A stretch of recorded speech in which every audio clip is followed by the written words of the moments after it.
Then I speak with my hands a lot.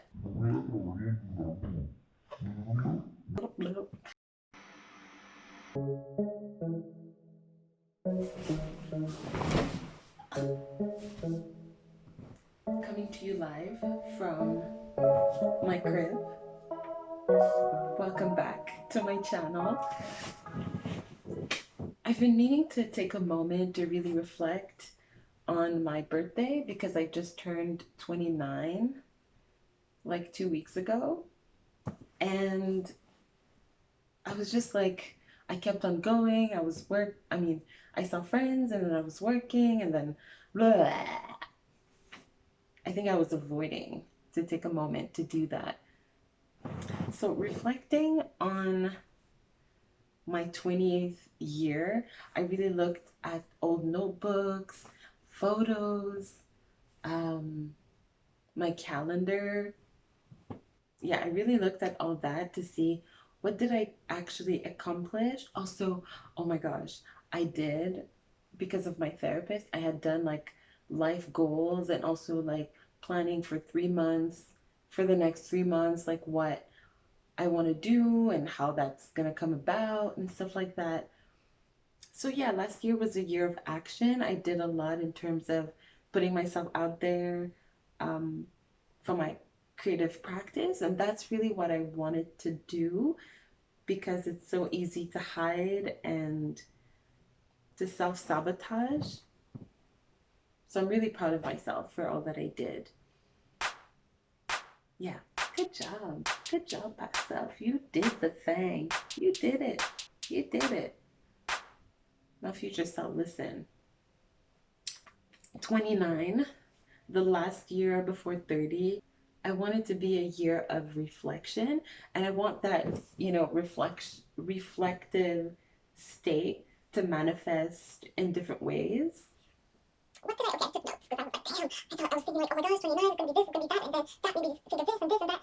So I took notes because my mind sometimes is hard to keep up with. Anyways. For the last couple of years, I've been working either full time or almost full time as a social worker or a counselor. And I mean, I studied in social work, that makes sense, but I always felt kind of stuck every single month, every single month around my period. Because you know, the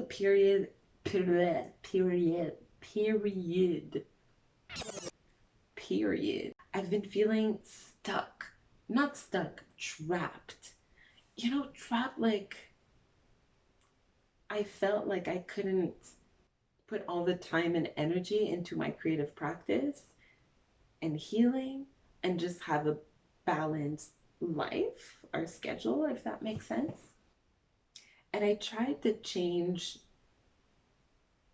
the narrative. I remember talking to my friend and how that came up, how like my art, I would say, oh, like I do that on the side, but actually I want it to be a priority. So why don't I say that it's my main thing and then social work stuff is kind of my on the side thing. And that really was powerful for me, making that shift in speaking, just being able to to speak it into existence, basically. I wanted to shift my energy into something that felt more true to my heart, my soul. No, my heart, my mind, my soul. It's going to be a year of reflection, and I guess right now I'm just going over my thought process and journey that got me into wanting to reflect this year. It is what it is. So I realized that I was working my ass off. I was keeping those jobs because I wanted stability. And that makes sense. We all got bills to pay, and I want to make sure that they're paid. But there was always that fear of like, if I take that jump with uncertainty, what's going to happen? If I choose to believe and have faith into myself and my dreams and my hustle, that's scary. I'm scared of failing. I'm scared of making mistakes. I'm scared of having debts. And I'm scared, like there's so many different things. And I decided to not quit stability, but like take time off to study. So I'm just going to work like a day a week, for example. And as soon as I decided to do this, I felt so much more free. And I don't care if I have debt. I don't care. Like, I know I'm going to have some, but money comes and goes. And as long as I'm happy, that's all that matters. When I look at my mom, I know she's a Taurus, so that makes sense to like want to have that financial security and that fear of like, not having enough, but it's also coming from a place of poverty and intergenerational trauma. And I know that sometimes she didn't have food to eat. I know that she struggled a lot. And throughout my life, she was working 2 jobs and sometimes 3. And she was always so busy, and she was moving from a place of lack, fear of lack. And I've known this. But when you know something and you say something, and then a few months or years later, those words speak back to you even more, like on a deeper level, that's what I felt. So anyways, I don't want to move from a place of lack. I want to move from a place of abundance. I want to trust myself. I want to trust the journey. I want to trust the universe. I want to trust the ancestors that are watching over me, that want the best for me, right? They hold me down, and they've shown me how much this is my path.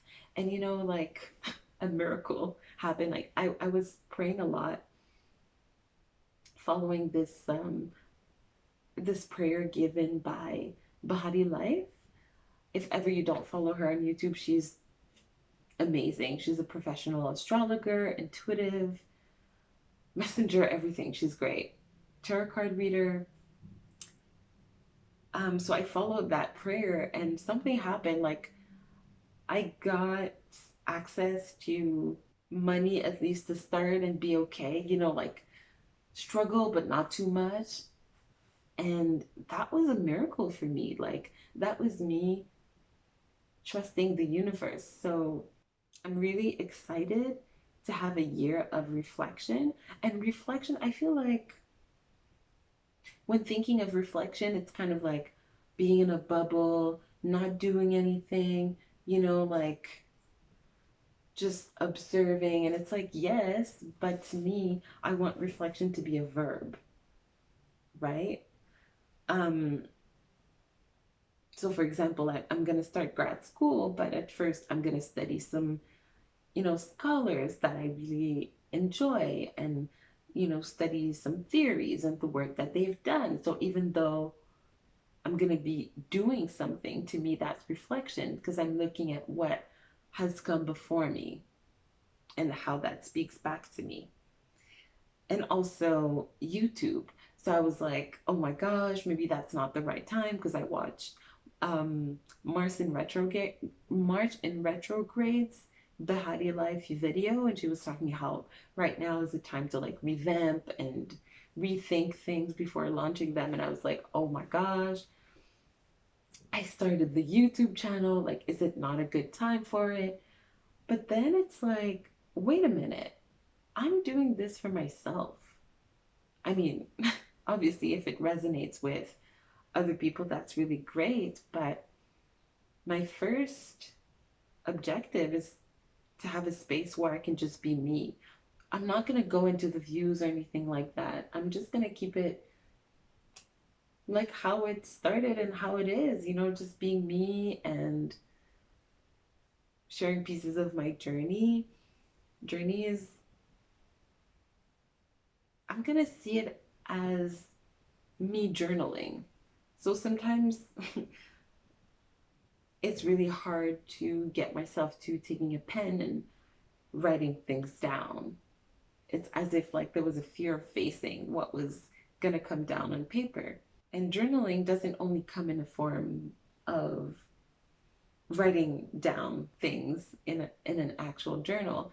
I want to treat YouTube also as a type of journal, not like dear diary, but just but just reflecting on my thoughts and my process and stuff like that to really keep it authentic, basically. And also, okay, so reflection as a verb. So first grad school, second journaling, YouTube as a way to journal, and also scheduling. So in order to reflect, yes, I want to see it as a verb, and I also see it as being able to take a step back. And in order to do that, I feel like it's really good to have a set schedule. So I have a puppy now, and I decided to, well, decided it's important to have a schedule that I respect every day so that I know that I have this spot open and this spot open every single day. So, how am I going to use my time? How am I going to use my time in terms of establishing some balance while also remaining flexible? So, I think flexibility can exist when there's a stable foundation. It opens up the space and the energy to reflect. And that also means, scheduling discipline or, cleaning up my space and feeding myself some good food, feeling a bit organized, I would say. Starting with some revamping, like Jessica from Bahari Life was saying, it's a time to rethink and to work smarter, not harder.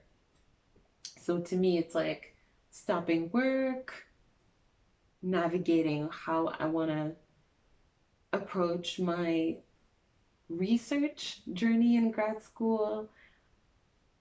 What else? It's also a time of figuring myself out through YouTube journaling, if that makes sense.